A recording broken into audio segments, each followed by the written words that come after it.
Hi, my name is Corinne Havernan, and I've been a painter all my life since childhood. I started drawing and painting, and I knew at a very young age that that was going to be my thing in life. I went to college at Washington State University in Pullman, Washington, mainly because I had to stay in state and I wanted to get as far away from home as possible.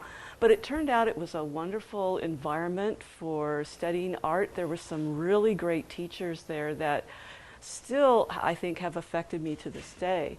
There's a great artist that I urge everybody to look up. His name is Galen Hansen. His work isn't that much like mine, but I was really influenced by some really great characters at my college. I took figure drawing classes in college, and towards the end of my time in college, they became of paramount importance. And I was doing figurative work for a long time, but what I found in figure drawing class is that you're forced to draw in certain time frames, and you start with 30-second poses and then move on. So I came from a background of being a very realistic painter when I was young, and I would get in there and I'd do like dry brush watercolor paintings and get very precious about it in a way. And figure drawing classes set me free and led me to find my true self as an artist.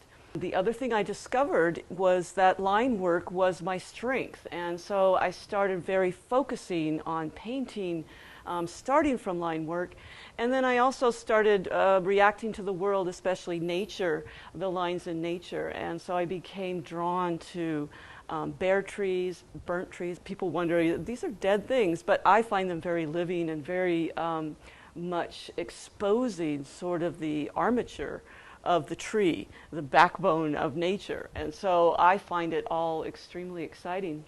I started with bare trees so much, and so when February comes and all the trees are bare, I'm going crazy looking around at all the trees and taking lots of photographs. Recently, I've started moving more into fir trees, and I've been extremely inspired by redwood trees because there's this gap between the branches, and somehow that negative space between the branches is bringing out ideas for line work. I hike a lot, I take a lot of pictures, I get inspired by the trees around me constantly. I have like just a wealth of photographs. I think I'll always be inspired by trees and continue to paint trees.